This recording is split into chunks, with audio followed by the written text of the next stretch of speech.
Hi everybody and welcome back. If you'd like to take your seats for our final panel session for today. Just a reminder again to turn off your phones or put them on silent mode. And would you put your hands together please for our panel 3 chair, historian and author Dr. Thomas Earls Fitzgerald.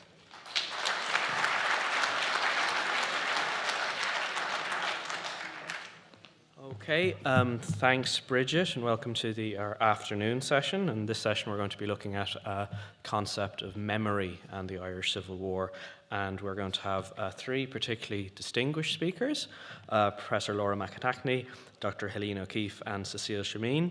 So each speaker is going to have 20 minutes, and then we're going to have roughly 20 minutes for Q&A afterwards.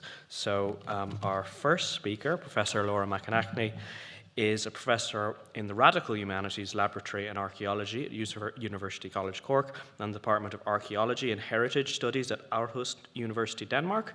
She is a docent, if I'm saying that right, in contemporary historical archaeology at the University of Ulo, Finland. Among many interests, her research focuses on material-based approaches to understanding historical political imprisonment in Ireland and the lived experience of post-conflict in Northern Ireland.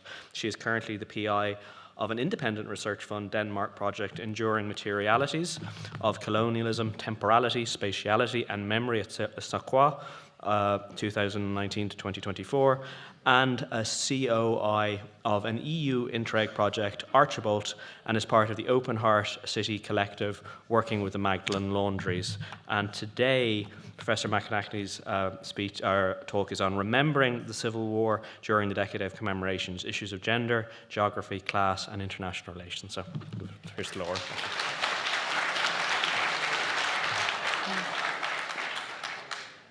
Thank you, and I apologise you had to read all that out. I did say you could just limit it.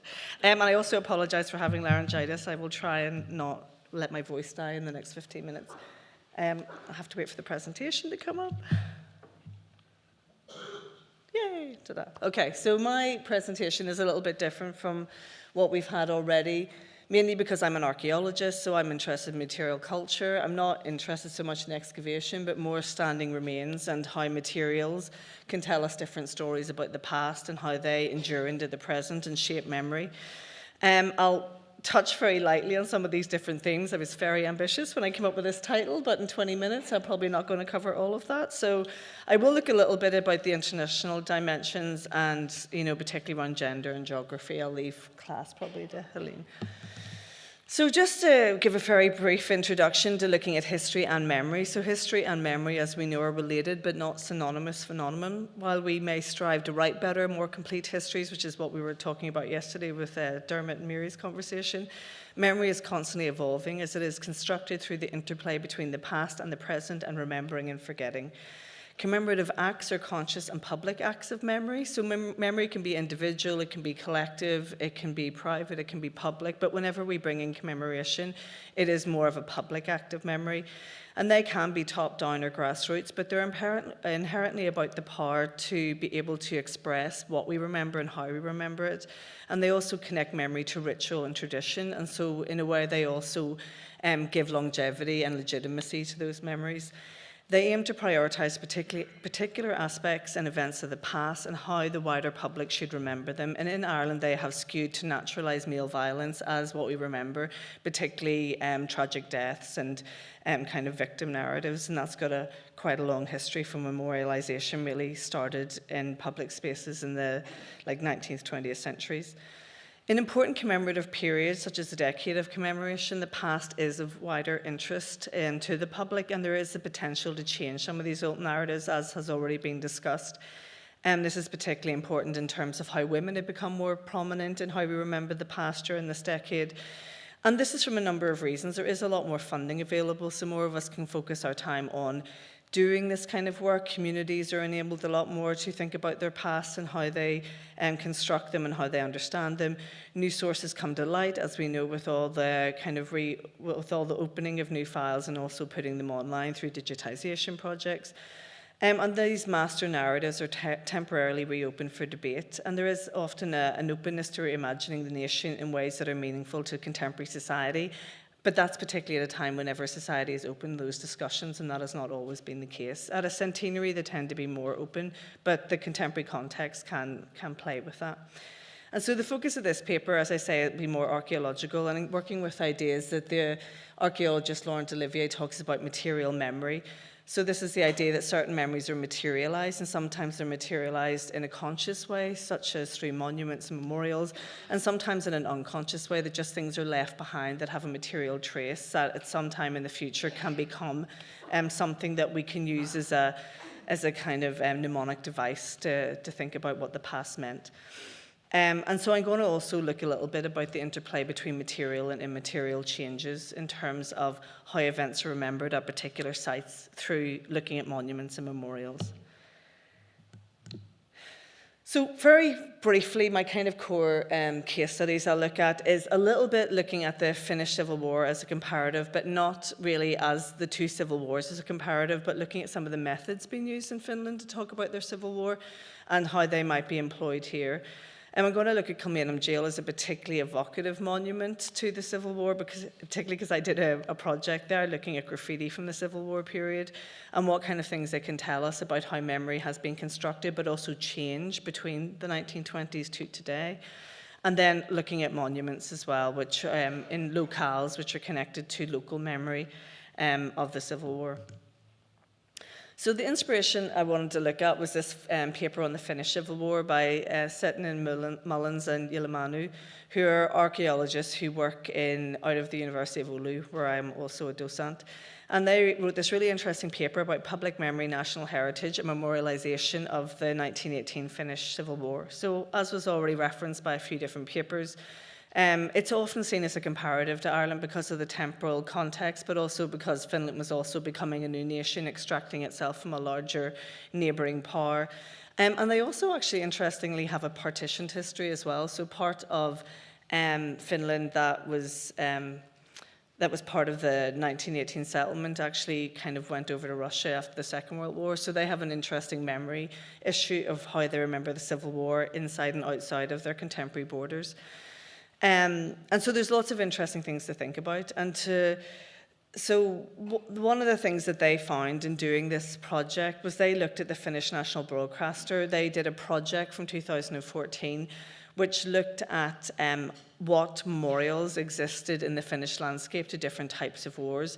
It wasn't focused on the Civil War, but interestingly, the second highest number of memorials that were recorded by the public were related to their Civil War, which was unexpected. The highest number was to do with the Second World War, which is, a very big issue in Finland, but not one that's as contentious.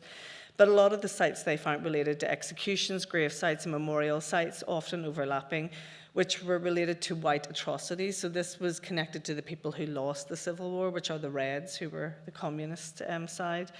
And so most of this knowledge about Red sites were derived from folk memory, as they weren't memorialized immediately after the Civil War because they didn't have the ability to do that. Either they weren't allowed to do it or their memorials were destroyed. It wasn't until after the Second World War that actually memorialization of the Reds became more prominent and more public. And so what they did was to map where all these different memorials were, what people found and where they placed them and what type of memorials were found. And also they tried then to discuss what this tells us about memory of the Civil War in Finland at about the time of the centenary. So one of the things they found from this crowdsourcing activity was that memorials of Red deaths, being more prominent in this exercise didn't reflect a Red bias, but more a recentering of memory from the predominant forced remembering of white victors to increasingly incorporating the people who lost the Civil War into the national psyche after the Second World War. And I think that's the difference with Ireland, is that the memorialisation process commemorating the losers of the Civil War happened a lot earlier. It didn't have to wait for some kind of active communal social trauma like the Second World War. It's from the 1930s onwards you start to see a lot more official memorials, and that really ties into obviously the change in government. They also found that the role of social memory was important in keeping atrocities in the minds of local communities. So while they didn't materialize their memory early on, that was kept as a focus of community memory until it was safe to be able to incorporate Red memorialization into the wider already existing white memorialization. And so what they found was that there was different geographies of the earlier white and later red memorials, was that primarily the white memorials were in cities and towns, and they were about communicating to the public, the victors, and the red memorials were the places that atrocities happened, so they connected to a different geography of memory. And I wanted to think about how much does this map onto what we find in Ireland in terms of our memorialization. So the only thing I could find that was like a kind of larger scale project was this Irish War Memorials project, which is a crowdsourced online project. It isn't done in the same way as the Finnish one. It wasn't, led by a major public broadcaster. It doesn't have huge amounts of publicity, but it's an interesting project around mapping war memorials in a geographical sense, but also looking at the materials. What do the memorials look at? What do the inscriptions have on them? And it covers a lot of different wars. It's not just the Civil War, it's not even that period. It goes back a lot earlier and it goes on later as well. But you can search by war, you can search by person, place, regiment, so you have different ways of being able to navigate it. Interestingly, they don't have it mapped though, so you just find all these entries. So I decided to map them just to see what we could find out, which is pretty easy to do. You can just create your own maps on Google. And so what I found was there is 121 memorials that were either directly connected to the Civil War, or the Civil War was added in at some stage, so there might be a longer lineage of wars, but the Civil War was there as well. And interesting, sometimes it doesn't say Civil War, sometimes it does, but it'll have the dates, so you can tell by the dates of it when, and they're nearly always connected to people who died during the Civil War. So there's lots of different types. There's quite a lot of plaques, standing memorials, also types of wooden crosses. Often these turn up in Kerry, actually. They're a very particular type, which is connected to Ballyseedy. But the other ones, there's quite a lot of strong connections between the materials of these memorials, which again, I think ties into this idea of ritual and tradition, having to reference what is an acceptable way to create a memorial, that they all kind of have to look like each other. So memorial forms that are quite common, there's a lot of plaques like this one from Bancha, and they're just literally lists of names and dates, and they're often, especially the earlier ones, are often written in Irish, and some of them don't have translations. The ones that come later tend to be translated, so you have an English and an Irish version. There's also quite a lot which are in place, so where people died, like the James Buckley Memorial, where there's a plaque attached to a rock nearby, if it's not necessarily right beside where the person died. So these again are tying in a little bit to what's happened in the Finnish experience, that people are memorializing in the place things happen, but also in population centres, so where people can see them. There's also interesting a lot of resituating of memorials, and I haven't really looked into this yet, but I'm kind of interested in it. We can see this one from Hughes Rogers and Houlihan in Dublin. Is it clearly the wall around this memorial is not the original place where this was, because the brickwork is a lot more recent than that memorial is. And you find this quite a lot, that there's reconstructing of memorial sites where there's then different plaques from different periods, and they can be commemorating the same thing, but one plaque might have been put in the 30s or 40s, one's put in the 90s, but they're essentially in the same memorial site, but a reworked memorial site. And these, again, can be considered acts of memory, where you're recreating the memory at different points in time. And then there's quite a lot, as I say, in population centres, like this Cavan IRA memorial, and they tend to be quite conservative. A lot of obelisks, a lot of volunteer statues, a lot of Celtic crosses, and that's primarily how they tend to materialise. So the common features are that memorializations predominantly from the 1930s, from 1932 onwards to present day, but the majority date from before 1973 and after 1995, and as we have already mentioned, that is probably almost certainly to do with the Troubles and the discomfort with materialising memory of the old IRA while the newer IRA were active. Most aren't dated or attributed, but those that are often have old IRA associations written in with them, or the National Graves Association. So again, it's often quite clear that they're making a disconnect between the two. The most common forms are plaques or freestanding memorials with lists of names, and often the terminology is quite similar. You will have died in action, died for the freedom of the Irish Republic, comes up quite a lot, and often were executed or murdered by Free State forces. So the language is quite strong often. There are a few that are linked to National Army deaths, but often they don't. There's only a few of them where they actually will say this is National Army. Often they're kind of quite vague and ambiguous about who it is. And as I say, the most common places for them are sites of death, and particularly if they're multiple deaths or connected to atrocities. or places where the public can see them. And there is an interesting attempt to try and include people who have moved to other places, so or who were in other places. So people who died in barracks or the Curragh often can be included in memorials from where they came from. Or the Cavan one's interesting because they have people included who come from elsewhere, who died in Cavan, but also people from Cavan who went to other places. So they're kind of connecting two different things. And also people on hunger strike are included in quite a few of them as well. And there is subtle evidences of contestation and change. So, for example, memorials being smashed multiple times. I'm sure people will remember here from Knocknagoshal. And then there's others where there's renewals of settings and changing of settings over multiple periods of time.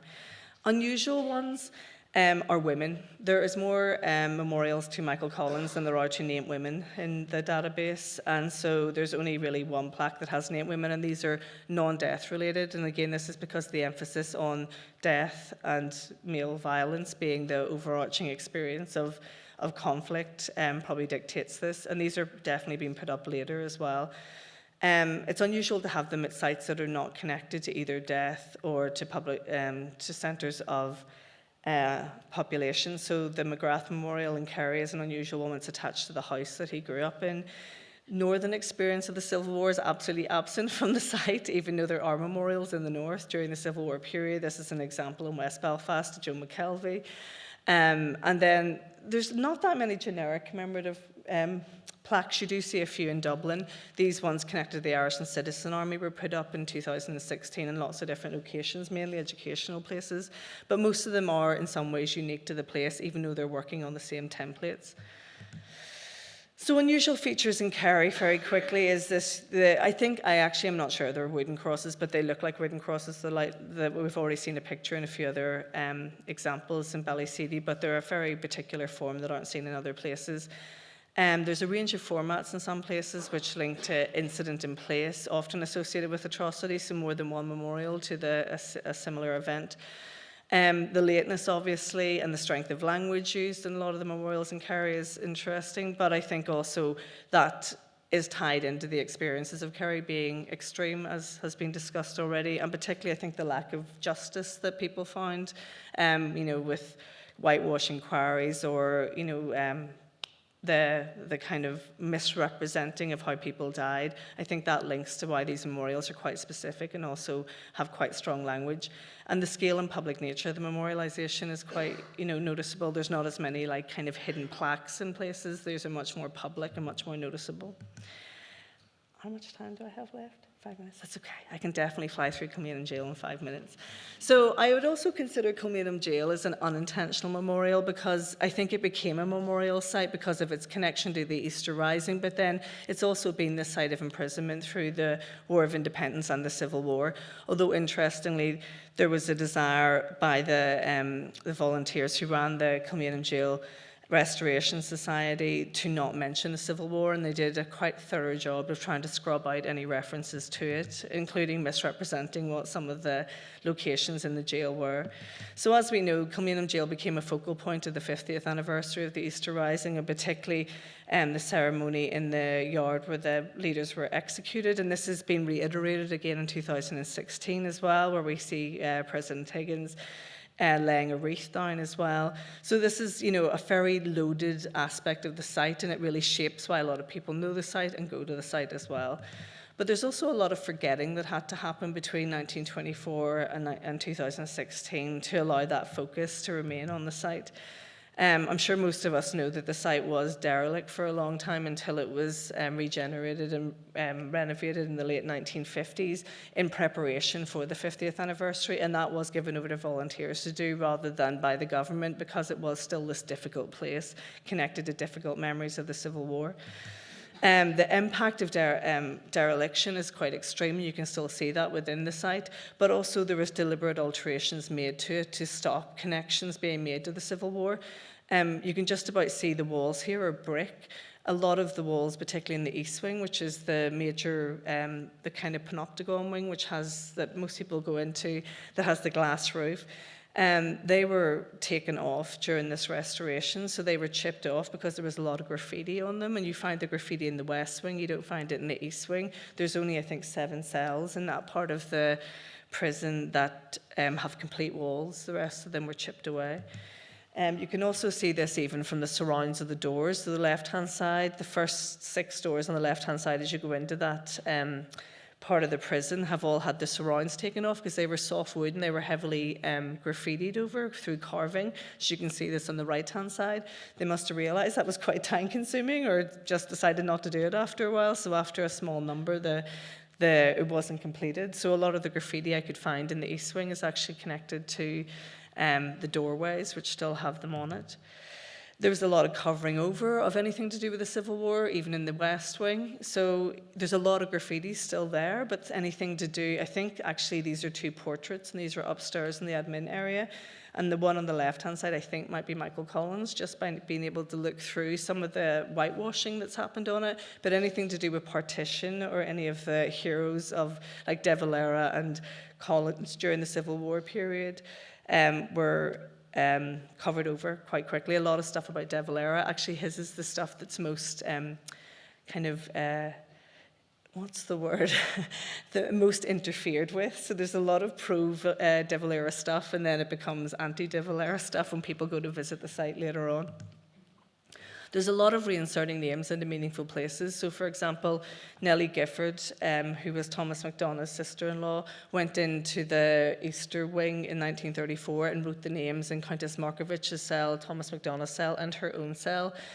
And interestingly, her cell never had a plaque put over, but the other 2 did. So she, there's a lot of people trying to write their names back into the history of this site. It happens in 1938. A lot of the Common Demand members go back and put their names on the walls, but again, they're not there for the public to see now. And then these kind of immaterial changes. So around the time of the peace process, there was a lot more attempts to engage with this site as a site that didn't have to be just connected to the Civil War or to war in general, but could actually be a kind of interesting, creative, artistic space.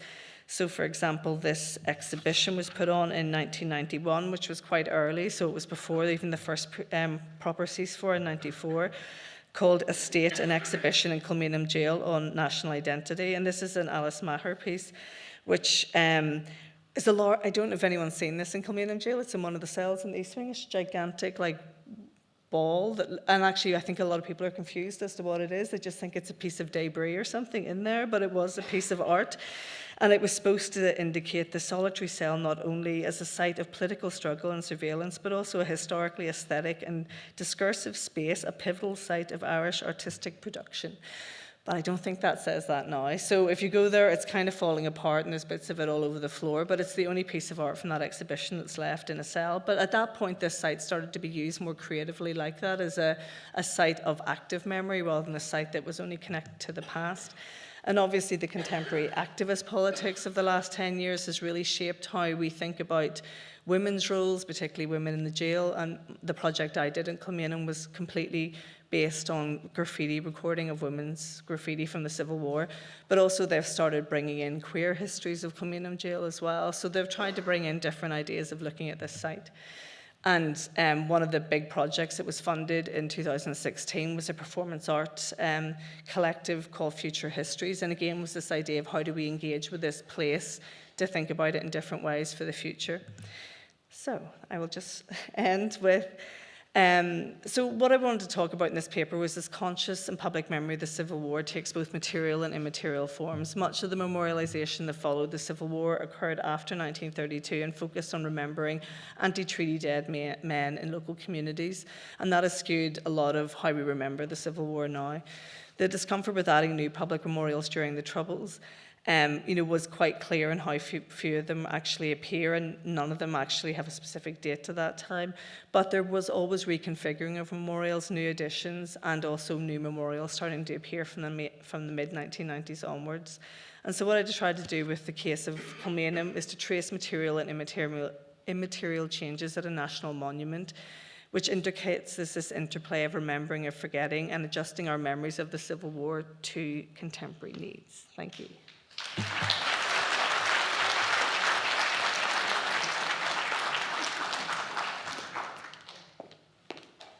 Thanks, Laura. That was really fascinating. So our next speaker on our panel on memory on the Civil War is Tralee-born Dr. Hélène O'Keeffe, who is a historian and project manager based in the School of History, University College Cork. Hélène is a regular contributor to media and documentaries about the Irish Revolutionary period. Her book, To Speak of Easter Week, Family Memories of the Irish Revolution, was published in 2015. She also acted as a researcher on the award-winning Atlas of the Irish Revolution from Cork University Press, published in 2017, and is currently coordinating a series of public engagement projects based on the Atlas. Her current publication on Robert Emmet in Irish nationalist history and memory, which no doubt will prove fascinating, is forthcoming in 2023. And today, Hélène is going to talk about a troubling inheritance, the Civil War in Kerry in oral history and memory. So, Hélène.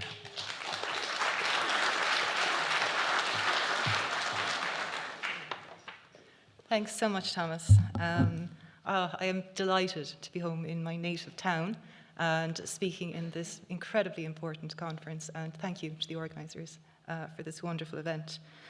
Right, as Thomas said, I will be speaking about oral history, and to begin. On an autumn morning in 2002, 89-year-old Michael Fleming shared with a local historian his earliest memories of the violence of the Irish Revolution. Moving closer to the microphone, he explained that he was 8 years old in 1921 when Crown forces raided the family farm in Kilcommon, County Kerry, a safe house for the IRA during the War of Independence and again during the Civil War. Michael's account of the violent raid, conveyed orally with visceral vividness, resonates with that very particular acoustic of war. My father had us all stretched on the floor after the first rattle of slates. Stretch, he said, because the bullets will come in the windows. I heard the bullets coming through the roof of the room we were in, and they did that for a couple of hours until things were quiet. But still, my father wouldn't allow us to get up. The next thing was the old lorries, the army lorries, started clattering again and going back the road, going to Killarney. My father said, "You can get up now." I'll never forget the smell of sulphur that was around the house. You know, I can still smell it today. We were children and we were picking up the bullets. At that time, the bullets bent when they hit the wall, and the lumps of mortar they knocked off it, the smell of sulphur was in it. Oral history testimonies are notoriously problematic, subject to not only to what is asked during the interview, but also to how the questions are understood, the vagaries of human memory, subsequent experience, cultural context, the distorting impulse to perform for posterity. Michael Fleming's childhood memory, called up through layers of time and experience, certainly yield few hard facts about the southwestern battleground in 1921, but his powerful sensory recall underscores the overwhelming nature of the event. It was an assault in every sense of the word. Uncertainty about dates, personalities, even the duration of the raid are compensated for with the soundscape of a childhood ordeal, an olfactory archive, the symbolism of domestic security shattered like slates. Across 7 decades, he summoned the cacophony of old army lorries, his father's voice urgent, setting his family to stretch, the staccato of bullets, the sulphurous residue of a raid. Not all oral history sources yield such immediacy, but eyewitnesses to revolution often concentrate on those intense, highly charged episodes of confrontation or crisis. And research into the neurological and psychological processes of memory suggests that experiences that engender heightened emotion are often recalled with incredible perceptual clarity. First conceptualized by Harvard historians in the 1970s, this phenomenon has been termed flashbulb memory. While the emotion itself is difficult to recall, its impact is traceable in the lines of the autobiographical narrative, in the symbolism, in the fine details caught like flies in amber, in what is admitted as well as what is articulated. Even those anachronistic or apocryphal elements, inevitable in any mnemonic text, no matter how vivid, can lead us, as oral historian Alessandro Portelli suggests, beyond facts to their meanings. Because the Civil War now lies beyond the scope of human memory, this paper, because of time constraints, will examine just 4 oral history interviews conducted over a decade ago by Tralee-based oral historian and my wonderful father, Maurice O'Keeffe. It'll demonstrate that interviews with witnesses like Michael Fleming, if carefully negotiated, can supplement the historical record while offering insight into that long neglected experience, lived experience of children, silent and silhouetted against the backdrop of the Irish Revolution, 1916 to 1923. This iconic photograph by W.D. Hogan of 3 barefoot girls surveying a group of soldiers in Bruff, County Limerick in August 1922 is deeply eloquent of the vulnerability of children in war. Unaccompanied by an adult, unnoticed by the soldiers, the 3 fair-haired girls, hands clasped, clad in white dresses, almost ethereal, occupy the foreground. Their innocence and barefoot defenselessness are cast symbolically in sharp relief against the earthy, martial background where uniformed men gather in armed knots. It is also a powerful metaphor for how the experience of children in wartime was effectively framed or constructed by the adults around them. Children appear frequently, certainly, in the historical record of the Civil War. There are manifold traces of the material, the physical, the emotional impact of the Civil War on their lives. But their individual voices were mediated, interpreted, even ventriloquized by adults. Numerous sources describe, for example, the child fugitives from the sectarian violence in Northern Ireland in the summer of 1922. Others still, the children caught in the Civil War crossfire in Ireland's urban centres. And others still, of those who suffered the consequences of living in an overtly militarized society where almost after a decade of war and revolution, the apparatus of war was ubiquitous. The Military Service Pensions Collection, the incredible collection to which Cécile will speak in a moment, is an archive of troubled and truncated childhoods, all the more poignant because of the centrality of the symbolic child to pre-1916 revolutionary rhetoric and indeed the nationalist project of nation building. In the decades after independence, neither the veteran chroniclers of the Irish Revolution nor what Siobhar Aiken has recently called official makers of memory, the historians, the politicians, the journalists, dwelt on the wages of war extracted from children. Even revisionist historians writing during the modern Troubles and seeking to undermine the so-called heroic narrative of the guerrilla days in Ireland largely neglected the childhood scarred by war. There are many reasons for this. While the history of childhood in Ireland belatedly is a rapidly emerging field of academic study, Marnie Hayes' 2019 work on the Fianna Éireann remains the most sustained body of research into the influences on and experiences of children during the Irish Revolutionary period. This neglect is explicable, perhaps, because of the contested definition of childhood itself during this period, by the understandable dearth of contemporary records created by children themselves, and an enduring academic reluctance to engage with the perceived unreliable oral history or self-consciously constructed memoir as the source material for this period, and certainly for the experience of children. As the following examples will demonstrate, flashbulb memories that emerge spontaneously during oral history interviews, if treated carefully, can confront what has been called recently the Civil War's legacy of lost nuance. 12-year-old Roland Blennerhassett made his way slowly to a dental appointment in Tralee on the 2nd of August 1922. It was a morning he particularly remembered, because 7 miles away at Feenet, 450 National Army troops embarked under fire from the Lady Wicklow. Quote, "Nobody knew anything," Roland explained, remembering the reigning confusion that fine Wednesday morning. There was rumours that there was a landing or an invasion, all sorts of things. Nobody knew anything, there was no communication.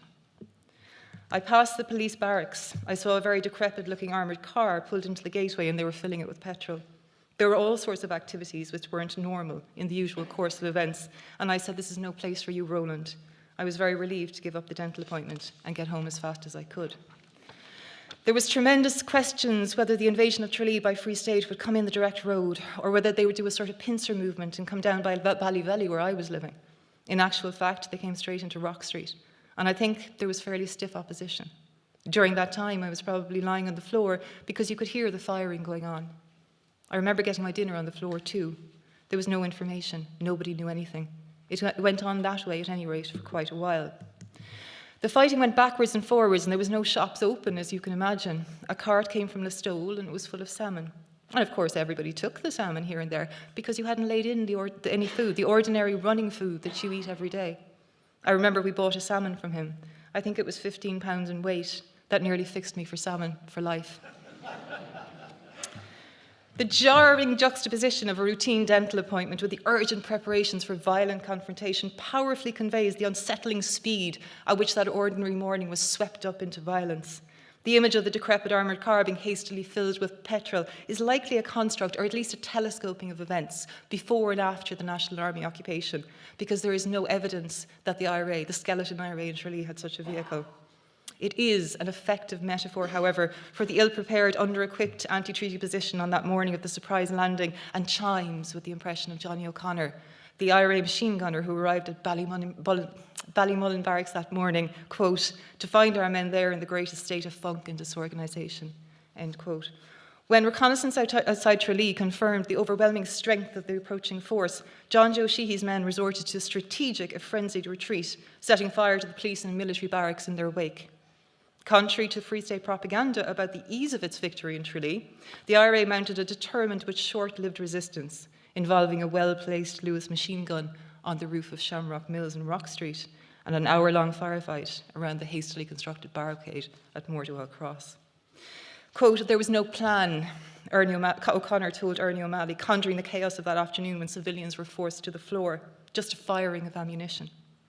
While Tralee escaped the devastating artillery shelling levelled against other towns, nonetheless, windows were smashed, businesses and homes were damaged, and civilians were terrorised. Blennerhassett's short narrative is dominated by the twin themes of confusion and sustenance. Both are understandable, considering Roland and his family had lived through the so-called siege of Tralee less than 2 years before. Quote, everything was shut down, Roland explained, recalling the 9-day blockade of the county town by Crown forces in November 1920, when buildings were razed, civilians fired upon, curfew brutally imposed, and all business suspended.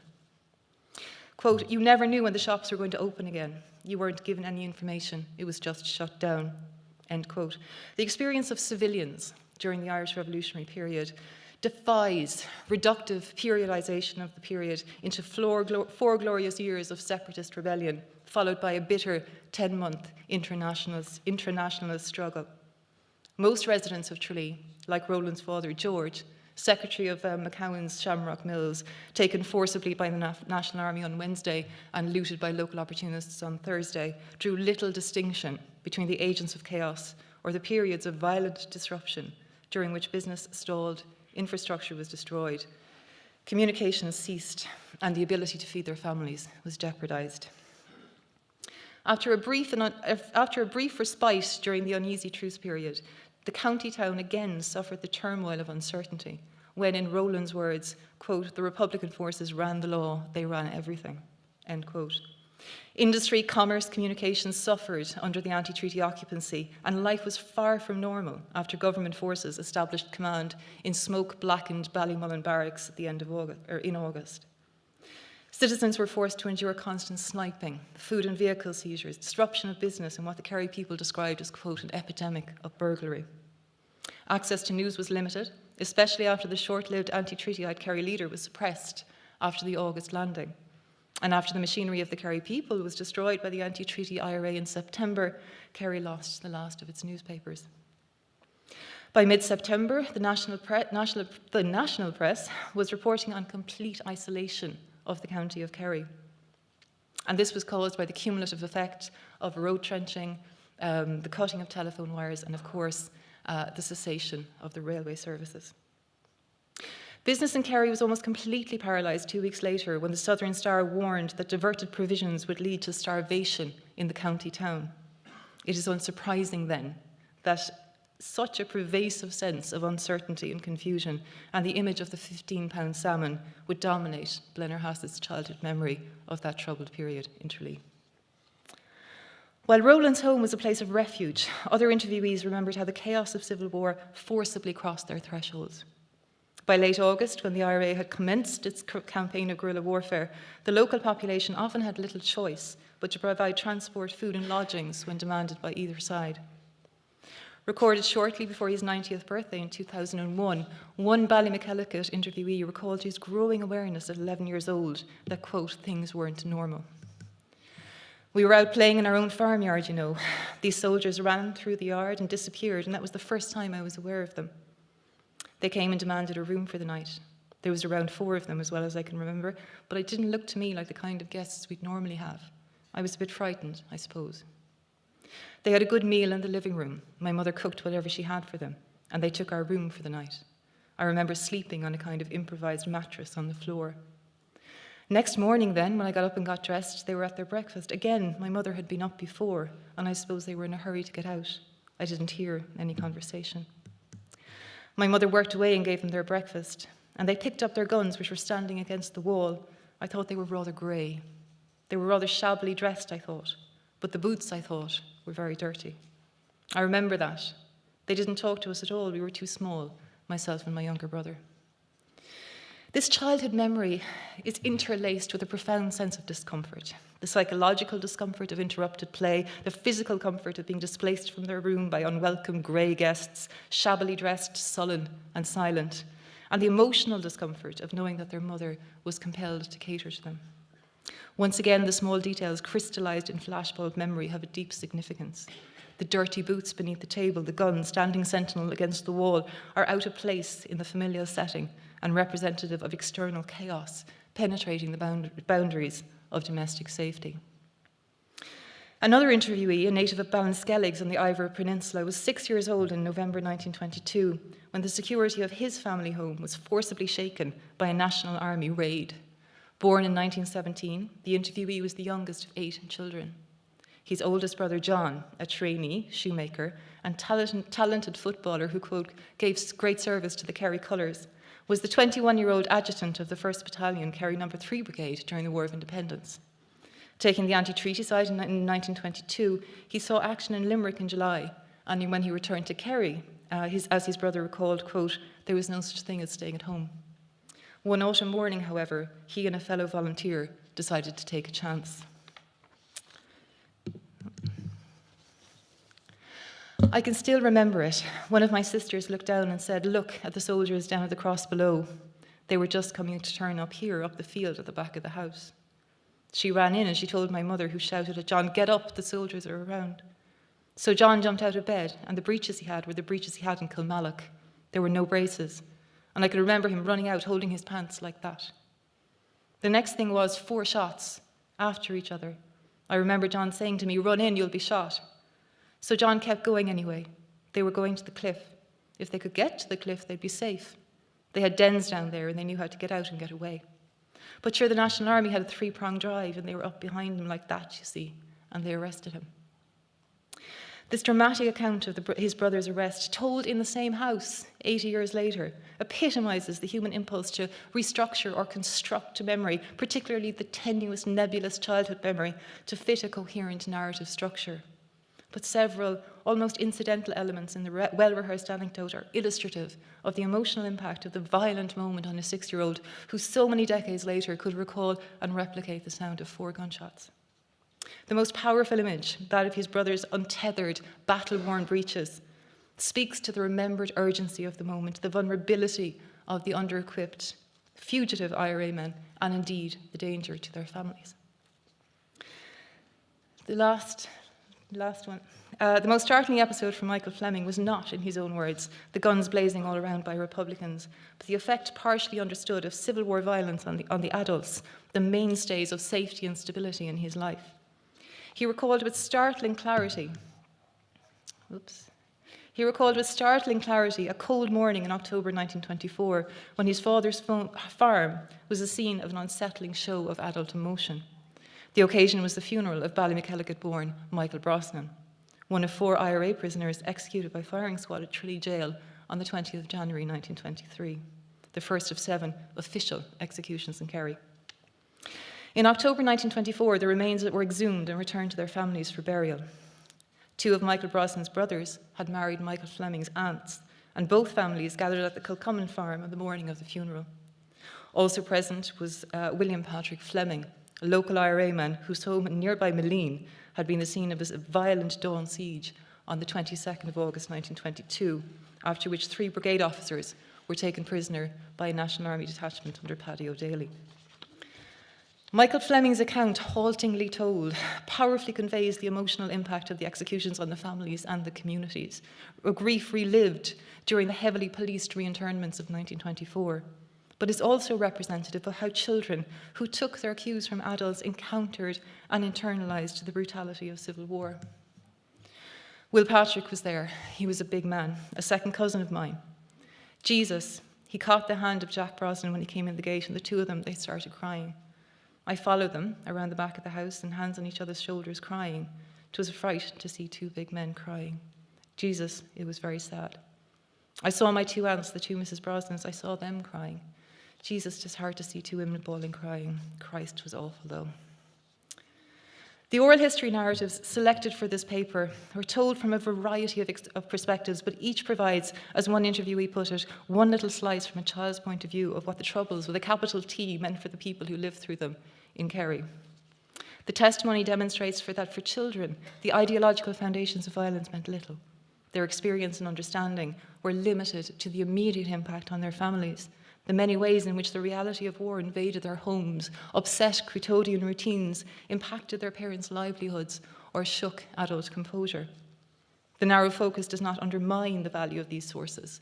Rather, a close reading of flashbulb memories yields insight into the priorities for children during wartime disruption, how they perceived episodes and agents of chaos in their lives, and the traces of intense emotion that imprinted the memories in the first place.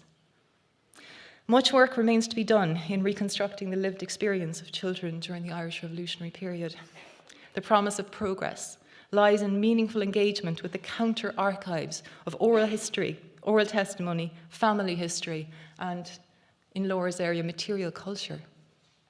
Cross-referenced with an increasingly accessible array of archival collections and subject to the interdisciplinary interpretive toolbox of oral history, they can facilitate a deeper, more nuanced understanding of how children, and more generally, how the civilian population experienced the Irish Revolution and its aftermath. Thank you.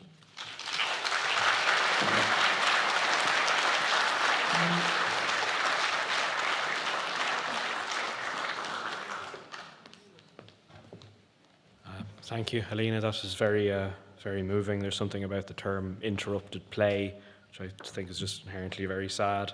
Our next speaker, Cécile Chemin, is a senior archivist at the Military Archives of Ireland and director of the Military Service 1916-1923 Pensions Collection Project.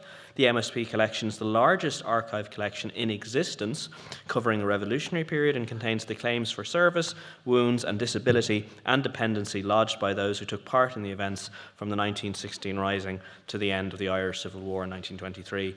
And their dependents. The project has so far catalogued and made available 113,500 files.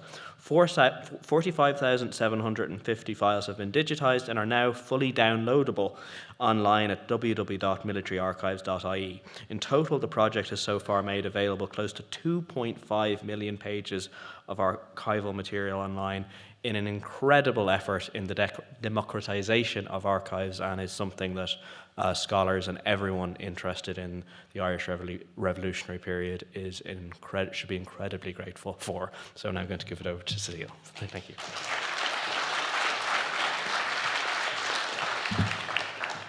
Thank you. Thank you for staying till the end. I'm the last one of the day, and I'm conscious that pension legislation is probably not what you want to hear about, but I'm going to try to make it interesting as much as I can. So I think that many here are familiar with the collection already. It's an amazing and like Thomas said, amazingly large collection of archives, which has yielded quite a lot of information since our very first release in 2014. Slowly, but after working on this collection for the past 15 years, I feel that I have become slightly detached from the main events narratives constituting the various epicenters of the Irish Revolutionary period.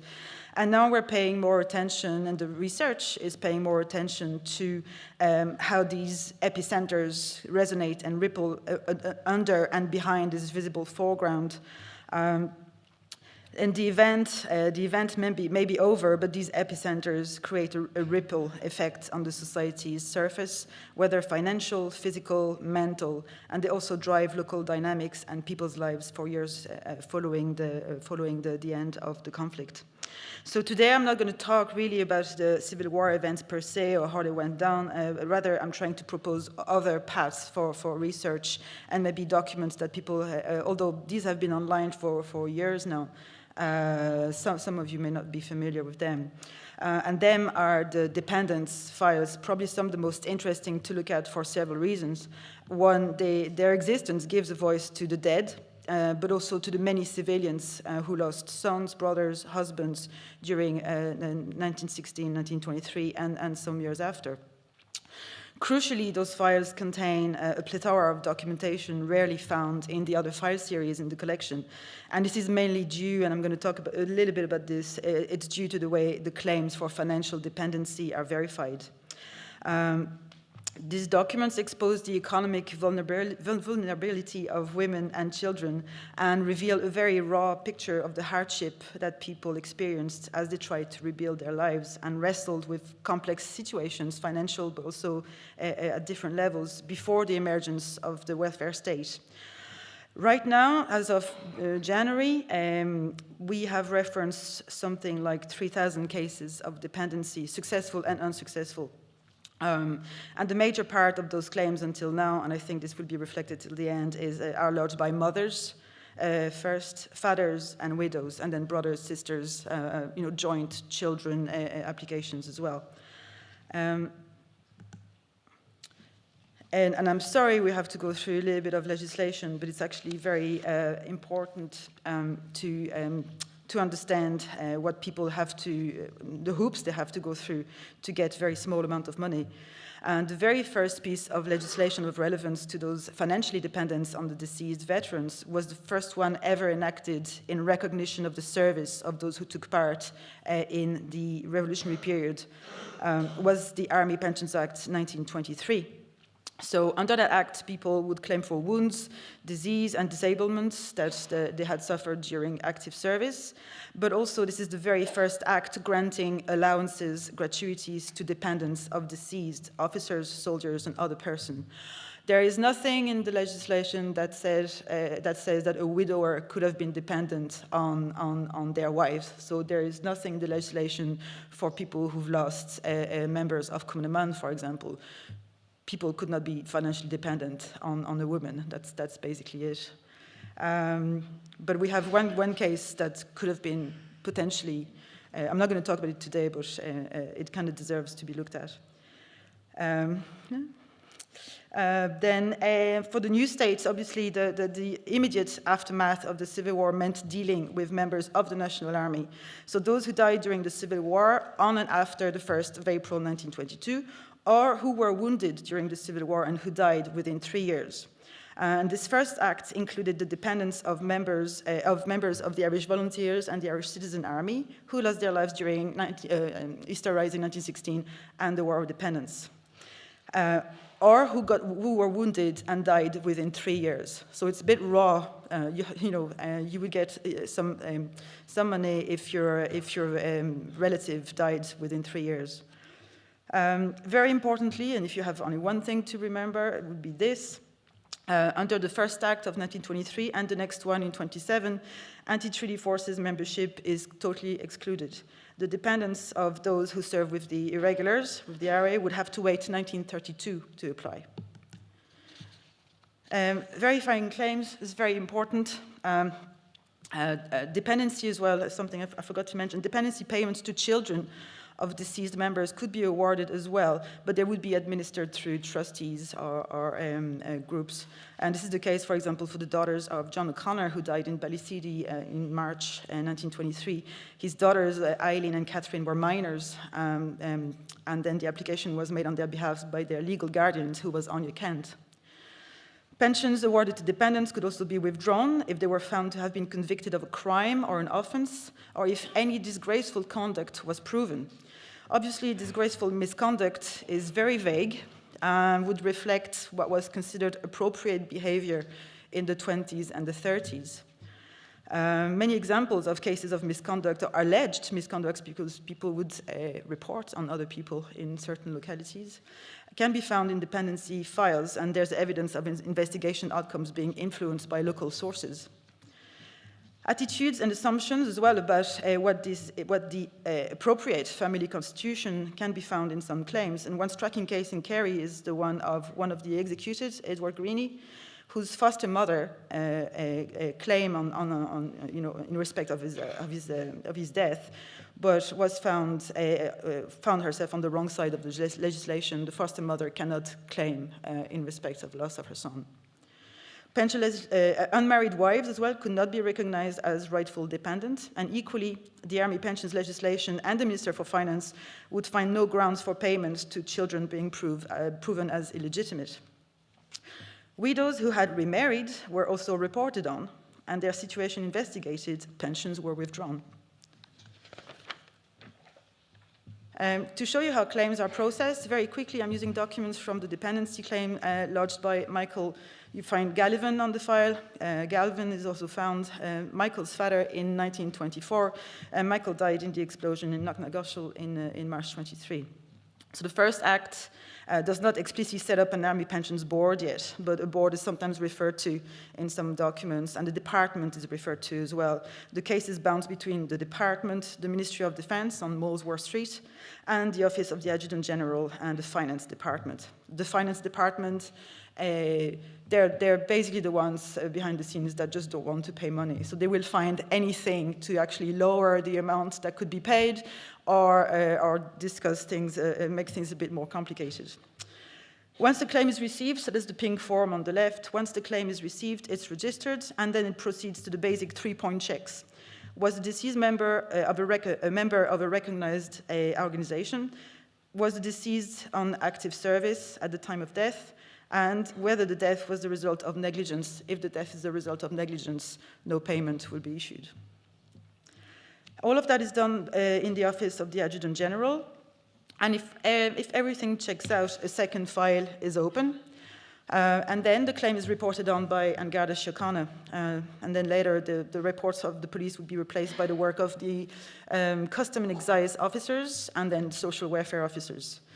A full detailed, so that's on the right there, a full detailed report is written by generally the local superintendent. And this is what you find in those files, and this is what makes the file. Detailed report on the living circumstances, the income sources, the composition of the family, do other children participate to the upkeep of the claimant, land valuation, turf, lodgings, any information that could influence the issue of an award, such as the occupation of the deceased before joining the forces, his wages, how much money was he giving to his parents, anything like that. Occasionally, the Army Pensions Board would ask a trusted local person, sometimes a parish priest, for instance, for an additional statement regarding the character of the applicant or special circumstances impacting on the award of money. And we have I can think of one particular case, I think in County Clare, whereby a widow lost her son during the War of Independence. However, the parish priest was talked to, and he mentioned her problem of alcoholism, and therefore the money that was due to her legally was withdrawn as well. Just something to think about. Through this process, the material uncovers specific local dynamics, living circumstances, indication of levels of poverty, class, dependency, family life, local network, emigration, whether immigration within Ireland or abroad, and the start of the welfare system. But more often than not, it also reveals extreme levels of hardship, deep poverty, personal misfortune, and a good level of grief, especially when you have to ask for money when you've already been widowed and you lost a son or two. Those cases are everywhere. Just before we go to see a few case studies, I'm just going to show you what we've done. So we've done the map. So we've done the same for the War of Independence and now for the Civil War. We released that last year on the Military Archives website. We have plotted geographically the death, the fatalities for which we have a file in the collection. So obviously, it's not all the fatalities in County Kerry during the Civil War. It's the one that we know of through the files. And the death occurred between the 28th of June 1922 and the 31st of December 1924. There's an explainer on the website, to explain what we included and what we excluded. The map, countrywide, currently shows 1,077 individuals. Don't read too much into the 77, it's a coincidence. So 157 of them are plotted in Kerry. So it's super easy, you zoom in, you click on something, you click on the locators, full circle for a pro-treaty, I think, and circle of strike for anti-treaty. That's Tralee there in the barracks and the hospital. So you click on the locator, you get that first. That went down. Okay. You get the first ID sheet with a bit of information, a related file, basically the one that's in brown links you to the archival description, and you can download the file as well. So she is the first reported fatality in 1922. Good thing, you can also use the listing, you can filter by name, you can search the name, but you can also combine, you can choose, here choose Kerry, for example, select organization, you can choose by date, and you can combine all the searches. So forgive me for the next two slides because it's quite cold in terms of, getting background, breakdown for the fatalities, but it's a good exercise, although it doesn't show.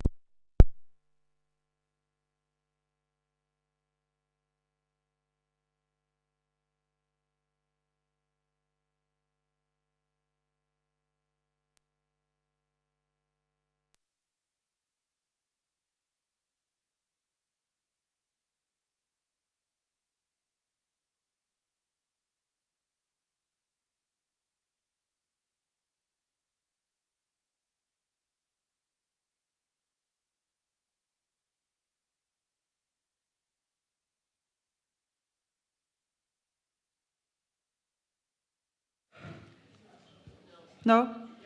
Here, look. We're going to do it this way. I have only two hands and I have tons of papers. Okay.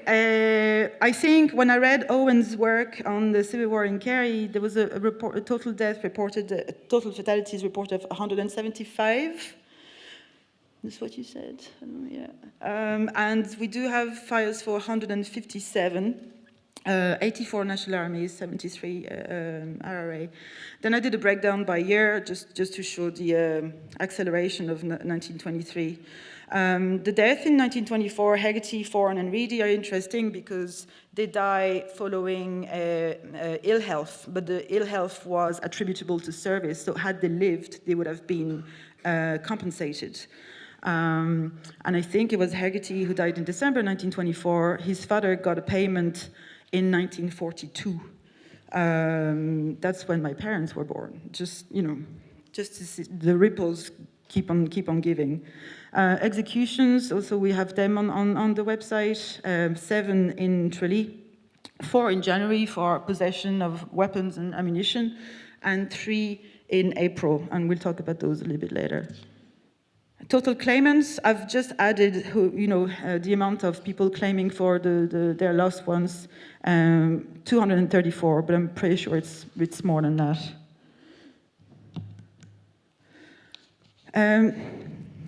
73 fatalities on the Aarhus side, 59 successful claims, 2 accidental deaths, and then I did breakdown by claimants. So if you can see, fathers and mothers are the most represented, and also that gives us an indication of the fact that everyone was very, very young. There's a few widows, but not as much as for the War of Independence, for example. Also significant to note that many mothers claiming for the loss of their sons were already widowed following the War of Independence. So it's really terrible years for them. Early days, again, whether on the National Army side or on the other side, they're very young. She was 21, Ryle was 18. The 2 National Army medical orderlies were about 19. Bertie Murphy, who served with the Fianna Éireann, in the IRA later on, was 18 or 19, depending on the documentation that you look at. His mother, Julia Murphy, claims a partial dependency, and she's awarded a gratuity of 112 pounds in 1932. Few documents there. You're gonna like that. This is on the left. This is the father of Edward Sheehy, and he says something like that. If I find my paper, I have received a letter from Molesworth Reed stating that the Army Pensions Board had allowed £35 in respect of the death of my son, killed in action on the 30th of June 1922. He gave the last drop of his blood for the Free State, and with characteristic generosity, the Minister for Defence and the Army Pensions Board make the above offer as the measure of their appreciations of my son's sacrifice and mine. The demobilized soldiers are receiving better treatment than I am. Did not General Tobin's attaché case cost this much or more? Mr. Finian, Lynch, being a minister, might see his way to interfere in this disgraceful business. It's lovely. Martha O'Mara claims in respect of Joseph, her son, from the National Army, and this is what the famous Garda report. Mrs. Martha O'Mara has a holding, of 4 acres, bogland, the valuation of some being £1. She has a family of 10, ranging from 11 years to 29, and is in very poor circumstances at present. None of the family are employed. They're all like that. Bertie Murphy, as you can see, his mother is claiming for him, and she's mentioning that she's already a widow. Again, very common throughout.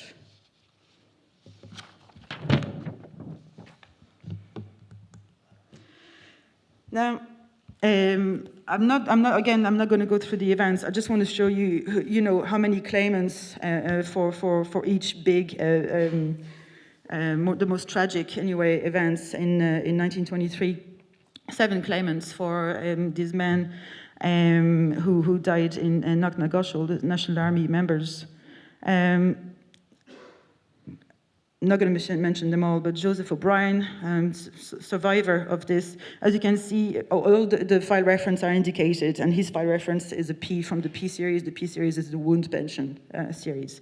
So he claims for his wounds, but as a result, obviously, that's well known, the result of the explosion, both legs were amputated below the knee, and he suffered the loss of his eyesight as well. Catherine Dunn, just to show you as well, just things like that, claims for the loss of her son in January 1924, and she dies in December.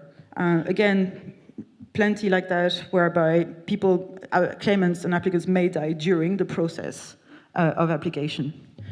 On the right-hand side, Stapleton, that's his mother. It says here, the family at one time consisted of the husband, wife, and 3 children. The husband died 25 years ago, leaving Mrs. Stapleton with 3 young children, of whom the late captain was the second eldest and was then 3 years of age. Mrs. Stapleton, after her husband's death, brought up her family on her earnings as a cook, at which employment she worked until her late son, Edward, was in a position to keep her. The other children died some years before the captain was killed. This is a good one. Margaret O'Connor claims on behalf of the loss of her son, Lawrence, and she's expressing her anger, I would say. She received an initial gratuity of £30 payable in one sum in respect of the death of her son.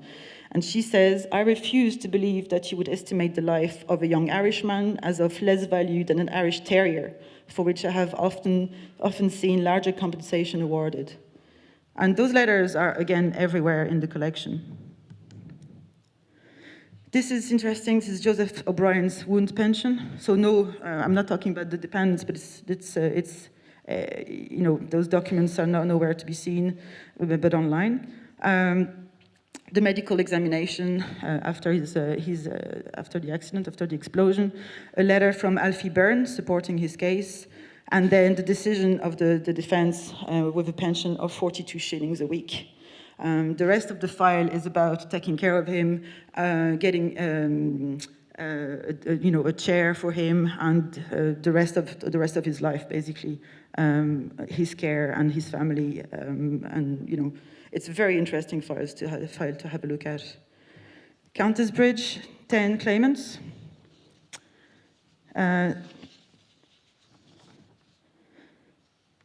This is when, like I said to you, the anti-treaty forces could only apply from 1932, and all those dependents applied in 1928, and they were all rejected en bloc, and they had to reapply years later. Again, can't go through all of them, but very interesting cases. I'll speak at that. Ballyseedy, again, 17 claimants for the fatalities there. I've added Stephen Fuller as well, because of, if I keep with my metaphor of the ripples, this is one of the biggest one for Kerry. And I've added the Commemorations members here, Sarah, Molly, Bridie, Hélène, Mary, and Elizabeth, because although they're not dependents, well, they were members of Commemorations, they applied for active service for themselves, but they were also present at Ballyseedy after the explosion to pick up the remains of the bodies. And it didn't go very well for them. For example, Sarah lodged a disability pension in 1937. She said that she was picking up brains, clothes, bodies, pieces and limbs. She suffered a complete breakdown as a result in 1924. I think now we would talk about PTSD or those terminology that were not used back then. Again, despite the doctor certifying her as completely unfit for work due to her mental state, the Army Pensions Board only put her at 60% disablement, and therefore not enough to reach the 80% disablement in order to get a disability pension. So basically, she has to worsen to justify being assessed a second time and get some money. Molly O'Shea, very well-known case as well, suffered a nervous breakdown after her brother died at Ballyseedy. It's her brother Daniel. These are the two small documents on the right. That's for Molly. Daniel had to fill in her own application because she couldn't. She had a nervous breakdown after George was killed at Ballyseedy. She was admitted to the mental hospital in Killarney in 1928. In 1943, her affairs were placed under the care of the court, and she died 6 years later.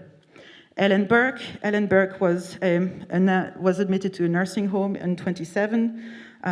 Agoraphobia, claustrophobia, loss of appetite, dyspepsia, 49 diagnosed with severe depression and neurasthenia, and died 2 years later. Mary Fitzgerald. Mary was sent the news that her brother had died at Ballyseedy. And then on the next day, she went with these other women to help with the bodies. Turns out that Peter was actually still alive and he had been kept behind. So she got a massive shock with that news. She claimed that she had a child in September that year, in 1923, but the child was born, again, the terminology at the time, an invalid. And she claims that the child never walked or spoke and died at 3 years old. And she obviously attributes the condition of her dead child to the mental shock that she had back in March. Carrie Savine, 10 claimants.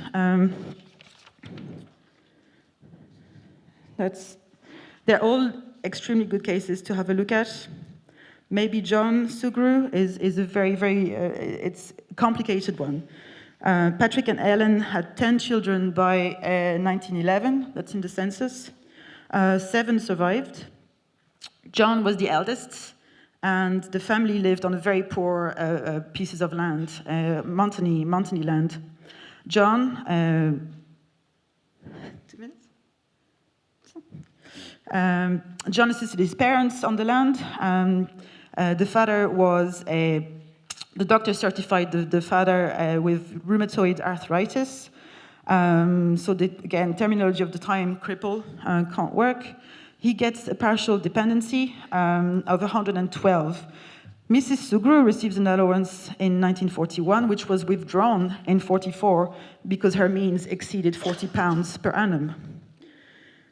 Interestingly, they actually moved to County Meath in Rathcarn, in the Gaeltacht pocket in Meath. They get a larger farm, a better farm, and actually their situation improves, which is rare in those files. The land is then named, is passed on to another son. And Patrick, the father, was later granted in 1953 £180 per annum. The downside of all of this is that at that time he was already a ward of court for being of unsound mind and died in St. Loman's Psychiatric Hospital in Bollingar. Again, all the cases are like this. This is Sugru's, John's death certificate, heartbreaking statements from the brother, the mother, about the state of the father and the loss, the breakdown that he suffered after the loss of John. Clash Malcolm, 12 claimants. This is Timothy Lyons, part of his file, and it explains how he died. The one person I want to look at is Stenning. Stenning is probably the most unusual file that we have in the collection. I'll end with this. Stenning is not super unusual to find ex-British men among the ranks of the IRA during the War of Independence or in the ranks of the National Army during the Civil War. It is way more unusual to find an ex-British serviceman not only in anti-treaty IRA forces, but among those executed during the Civil War. Reginald Stenning is one of the 7 Civil War executed who, according to the files, were former British servicemen. The others were Patrick Mahoney, Thomas Murray, John Murphy, Michael Fitzgerald, Thomas Gibson, and Erskine Childers.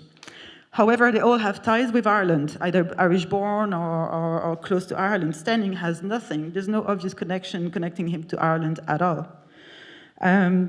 And it's also unclear, apparently he deserted the British Army, and it's unclear when or where or what his motives were. There's a letter from his mom, that's his certificate there. His mom and his dad, Reginald and Edith, so apply for the loss of their son. They said that he espoused the Irish cause and went out with the boys against the infamous Black and Tans. O'Sullivan on the right here states that Stenning served with the IRA and he joined the British Army under the name Hathaway. So he kept that name until his trial, until his execution. Sullivan says that Stenning served with the IRA during the Civil War, was captured by the National Army forces, and held in Tralee under the name of Walter Stevens for over 4 months before joining Timothy Lyons' column on his release. Again, it's completely confusing. There was no British Army regiment of the name of Lancashire Regiment at the time either, so we still don't know what he was doing back in England. And it's only with the discovery of the file in the collection that, and its public release, that it became more widely known that his name was in fact not Reginald Hathaway, but Reginald Stenning. And the parents were unsuccessful because they couldn't prove that they were financially dependent on their son.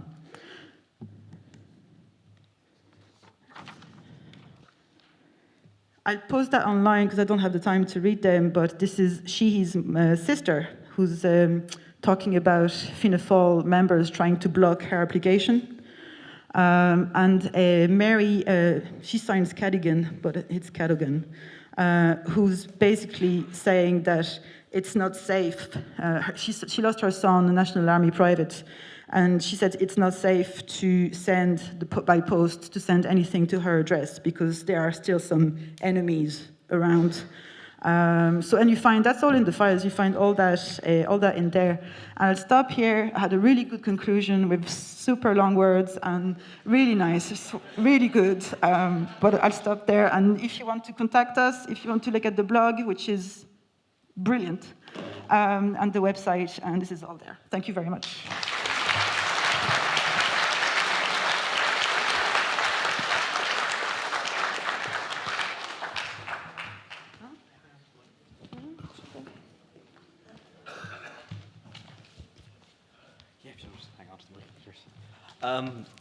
Yeah, great.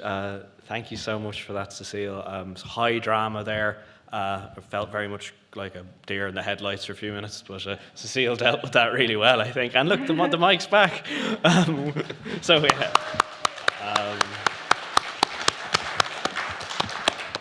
And so I can't actually see very well. But we've got a few minutes for questions, yeah, Owen?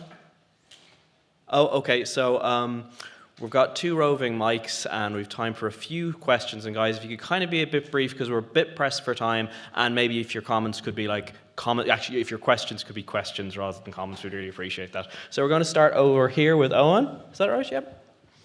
Very briefly, a brief comment. Just just to completely. Well, I'm organising the conference. I can do what I want.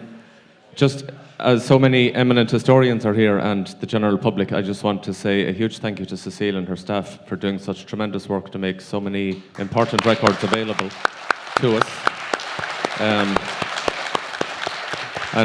And to borrow a phrase, you have done the state some service. The question is for Laura, really, around the monuments, and I think it's contended and still is the case that the only monument to Free State soldiers killed in Kerry is the one at Knocknagoshel, and I'm just wondering if you've have come across any other instances of damage to or desecration of monuments of that kind, and also the graves, the headstone of Paddy Pats O'Connor, who was killed at Knocknagoshel, was smashed to pieces a year after he was buried in the cemetery. And I wonder, is there any phenomenon of desecration of graves or any of that in connection with the Civil War? Thanks. It's a great question. I think I heard most of it, but there's a little cacophony of coughing around, which I also have contributed to, so I didn't hear all the question. But I've only really started looking at this because it's something I've become interested in, about this temporality and geography of memorialisation and what kind of forms it has and how much it's, who it's communicating to. Is it to internal or external audiences? But essentially, what's really interesting about that website is some of them are quite detailed in terms of them indicating the trajectories of what have happened to some of these memorials.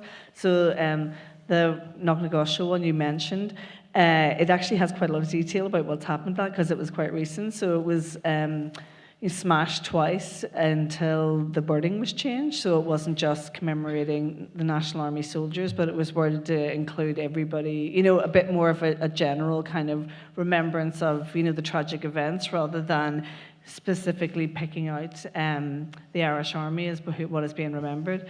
And I haven't seen that level of detail in other ones, but what I'm going to start to do is go through some of the newspaper reports as well to try and find when these were commemorated, and then also to see what's happened to them, because it's clear from looking at them that some of them have been reconfigured over time, and the plaques have changed the wording as well. So some of them are much more specific to people, and then they become broader about Civil War memory. And as I said, in Dublin in the last during the decade of commemoration, they've also extended out to civilians and women as well, which most of them did not mention before that. And I think that's also to do with the atmosphere of us thinking about, wider lived experiences rather than just combatants. But yeah, it was noticeable the Kerry ones that were much more clear and unambiguous in a lot of the cases around who was being remembered and why they're being remembered, and quite clearly worded. And again, I think that does tie into the fact that there was an ambiguity transmitted elsewhere in the official documentation about what happened at some of these atrocities. And I think that lack of closure on that is another reason why the memory is stronger here as well, because there's a lingering injustice attached to them. But it's something I'm really going to look at a lot more, because it's just something from that paper that I seen that I quoted in Finland that I started thinking about a bit more about this, that, memory is not just about, I take John's comment earlier, which I think is interesting in terms of memory being constructed about the experience, but it's also afterwards, like how memory is reconstructed in the public arena is also something that changes to present day. It's not just constructed in the past of when it happened. So I want to look a bit more at that, but thank you for the question. That was really useful. Great. It's Mary next. As the other organiser, Yeah. the other co-organiser. Thank you very much. That was such a fascinating panel, and I've loads of questions on commemoration and memorials, but I won't go there. I thought, Cécile, I wanted to ask you about Eileen O'Connor and her 2 children who were put into under the guardianship of Anya Kant. Eileen O'Connor, of course, being the widow of John O'Connor, who, when she came to collect his body after Ballyseedy, is herself arrested with the Power sisters and Hannah Moynihan and a few others who were arrested and sent off to Kilmainham jail. Now, she gets out after a few weeks and goes back to Liverpool. But how come she's not the person? Does it indicate in the file why she isn't making the application? No, it's actually very confusing in the file because Anya Kent says that when the children were put into her care, the mother, so Eileen, was still alive. I think she died very, very, very close to interesting. I'll have to be perfectly honest. I'll have to go back to the file to make sense of it. But I know there's it's not very explicit. It's not. But yeah, I actually forgot that they were arrested as well themselves when they were there. That's a blog post in preparation for sure. Yeah. And I wonder, Hélène, with the Flemings in Kilcommon, there is one of the first attacks happens at that Fleming house, the cousin's house. I wonder, is the interviewee remembering that as well? Because that's a horrific attack, which a couple of people are killed, National Army troops, but also the woman, what's her name again? Marguerite Fleming is left seriously injured. And in the reporting I saw in the newspaper, I mean, this shows the National Army attitude. They said, we left the woman alone in the house to take care of it, sort of thing. And you're thinking, she was lying on the floor seriously injured. You left her there and perhaps she could have died. But that must have been a horrific, traumatic memory as well. Absolutely. Just before going to that, with reference to the O'Connor children, I was recently actually looking at that file because I was thinking a little bit about how, these wonderfully available new primary sources can be complemented by, sometimes contradicted, but more than often complemented by oral history. And available on the RTE website, there's an archived interview with one of the daughters. I think she called herself Caitlin in later life, whereas she's Kathleen in... Yeah. You find both. Yes, exactly. But desperately, desperately poignant because she spoke about, being under the guardianship of Anya Kant as, I think, secretary of the Irish White Cross Children's Association, which had at that time about 1,000 children under its care in 1922. But they facilitated the education and welfare of those two children, and they were sent to boarding school in Tipperary. And she spoke quite openly about, it wasn't even necessarily speaking about the violence or the separation or anything like that specifically. It was about the fact that all the other children went home for holidays, but I didn't go home. I had no home to go to. And that's that really human side of the factual detail we find in the files. And from what I could make out of it, as Cécile said, it's quite complicated. But I think the mother she returned to Liverpool, and she married in Liverpool again. To your other question, that's an incredible interview with Michael Fleming, and actually it's a two-part interview that Morris did, I think, in 2002, so nearly 2 decades ago. I mean, God, that's the thing about Civil War memory now. It's now beyond living memory. And these people that were interviewed just 2 decades ago, would have had childhood, and as we said, quite kind of tenuous, nebulous memory. But there was a two-part interview there, and the first part of the interview he spoke about War of Independence memory, and that opening account I spoke of the raid on the family home, that very visceral, very, very kind of sensual memory. He's quite certain that was Crown Forces, because he talked about the Crown Forces lorries. He doesn't mention in the interview, as far as I can remember, the attack on Malene, but of course that was very, very close to their house, and that must have, impacted them and affected them because, as he said, Will Patrick was his cousin, his second cousin, and that was Will Patrick's house, of course, and that was the house then where the 3 brigade officers were attacked. And there was children, I think, Mary, in that house as well, as far as I remember. So, again, you have Marguerite's pension file also, and she talks about it in her pension file. And then I suppose marrying that or triangulating that with the oral history sources, with research like has been done by Owen in his book recently as well. You do begin to see the sort of unfolding of those sort of, I suppose, the shades that Dermot Ferreter was talking about in his keynote address, that we're not just looking at the black and white, we're not just looking at the military, the political, we're also building more of a picture, I suppose, of the very human side, the social side of the war of the Civil War. I'm hogging the microphone now, so. Perhaps we have time for one more question, do we? Or? Yep, down here at the front.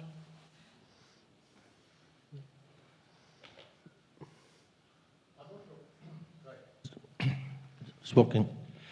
In regard to the Republican plots, I would just wonder what criteria was used. I looked at the one in Listowel. There are 9 names on it, and the last individual named in it died in 1927. They all served together the War of Independence. They took opposing sides in regard to the Civil War. So that is the first question in regard to what criteria. I think it was the Graves Association, and it would be probably coming on the 40s or 50s that the memorial was erected. Yeah. No name has been erected on the front of that since, but there has been on the back of it, Bobby Sands, etc., like that. Yeah. But then when I listen to Maurice O'Keefe's interviews, and I go to the military archives, and I see all those that claim that they were involved in the War of Independence and the Civil War, my God, there would have been a far more bloodshed if all of them were involved. So it is a very difficult one to reconcile, which I think the Republican plot reflects those were the true leaders as such, but I'm only asking the question. Yeah, great question.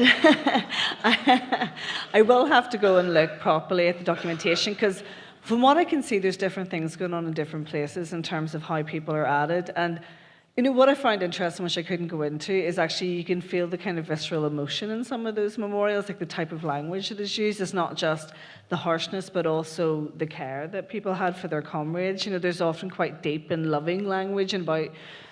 So these are not just always distant kind of official organisation decides who goes in. I think there's a lot of local politics about how people are added, but there is quite a few who are added after the Civil War. In like 27 is for one, but I've seen ones in the 40s as well who were added, who were on hunger strike or who were executed.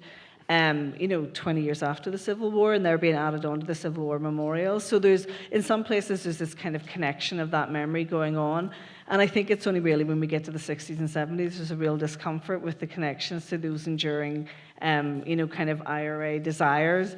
So that becomes a much more blank space, and then there's a disavowal of those connections. But I would really like to see the files to see how if the decisions are actually written down or who is making those. But I think there is definitely some local connections, and there's people, as you say, who are making those decisions at a certain level, and some places they are not being made. So, but thank you, that's a great question. Okay, everyone, with that, we'll leave it on that note, and if we could all just join me in a big round of applause for our 3 fantastic speakers. And now Bridget's actually going to say 1 or 2 words, so we might just... Thanks, Thomas. Good evening, everybody. I'd like to extend a sincere thanks to all our speakers today on all the panels for their insightful, engrossing and engaging presentations. Thanks also to Dr. Bill Cassan for his fascinating keynote address, to our chairs, Dr. Dahi O'Caron, John Dorney, Dr. Richard McElligott and Dr. Thomas Earls Fitzgerald. Thanks to everybody who joined us here today in person, and also to our online audience via our live stream. We hope you enjoyed the papers and the Q&A sessions. Just a reminder to those who have tickets that this evening's event will begin at 8 p.m.